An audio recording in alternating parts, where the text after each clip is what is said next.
we've got more Premier League talk. There's a lot of action coming on this weekend. Myself and Victor have already, given our predictions for the games, happening. But now it's time to discuss proper, from a tactical standpoint, what we think or how we think game week 32 is going to play out. And first off, Victor, we're starting with Chelsea. Chelsea should first of all be thanking Arsenal because after Arsenal's win against Real Madrid, it is now confirmed that fifth place in the Premier League will secure, a Champions League spot. And but regardless, it means Chelsea cannot afford any slip ups. But what do you think their chances are like against Ipswich? Yeah, this one will be a Chelsea win. I don't think Ipswich are in any way mentally prepared for this. Look, they let the lead slip last weekend against Wolves. It was probably their most important game of the season, and winning that game would have given them some hope and maybe set them up for a more determined attitude in the run-in. But it's all academic now, and I don't think that they will be up to the challenge against Chelsea. Yeah, fair enough. And over to you, Max. Liverpool are expected to brush off West Ham at Anfield. I mean, the bookies expect that when you look at the pricing for that game. But do you think there's a chance of an upset in this one? No, I don't think so. Because Liverpool already had a couple of key losses this season, so if they lose this game again, even Arsenal can be a contender for title again, so they must win this game 100%.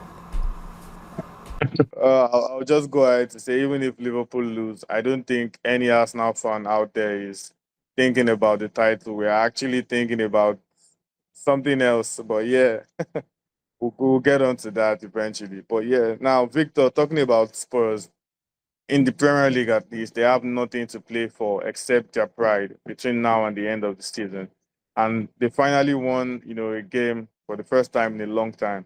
Do you think they can now make it back-to-back wins against Wolves? I think Postecoglou might rest some players, especially since this game is sandwiched between the two legs of the Europa League quarterfinals. Wolves, for their part, they're quite worry-free at the moment. They've beaten Ipswich. It's it's really hard to say how this one ends, actually, for me personally. I think either both teams will just want to attack and put on a show and kind of like, okay, let's entertain the people, or it ends up being the complete opposite, a boring affair, neither team caring too much about the result.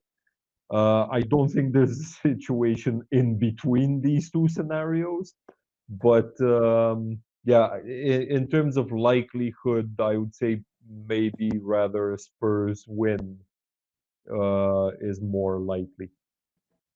Yeah, fair enough. I think I said in the prediction video that I see Spurs scoring 2 goals. So, yeah, Yeah, maybe it goes in line with what you're saying, anyways. But yeah, moving on, Max, and I think it's poetic. You should answer this because you're a United fan, obviously. And we're talking about Newcastle v United, and we know Newcastle are in a very good position for a top four finish.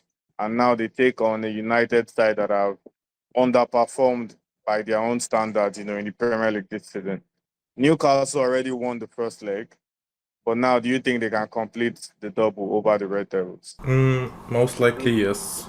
At least because United are playing Europa League, so they have not really much to play for in Premier League. So also they have a game against Lyon, so it might be pretty hard to them to recover, especially on the road against Newcastle, that are pretty strong at the moment.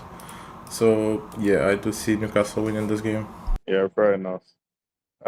Moving over to you, Victor, and just on a final note, I remember about 3 or 4 weeks ago when we were doing our previews, we were talking about 6, 7, 8 sides, fighting for European spots, and Bournemouth and Fulham were included in those sides. But over the past 2, 3 weeks, both of them are slowly slipping out, of those conversations, and it's looking like at best maybe either of them can just fight for maybe Europa League or maybe the Conference League or something.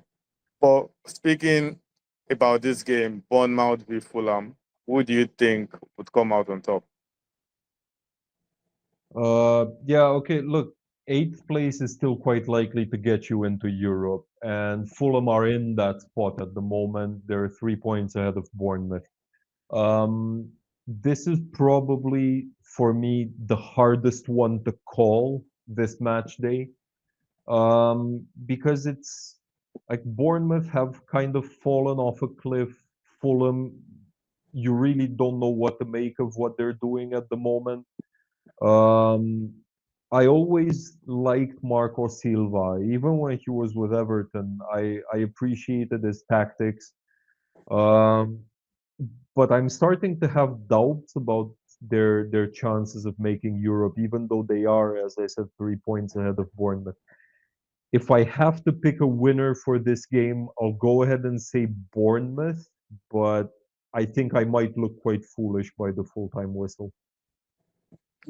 Yeah, to be fair, I think it's 50-50. Any of both sides can easily claim, a win in that game. So it's actually very, very open. And we just have to see. It's just one of those games where we just have to wait and see what happens after 90 minutes. And yeah, that's all we have for this Premier League preview. But there's still more to discuss. There's still more to talk about. And we'll be sure to do that in another episode.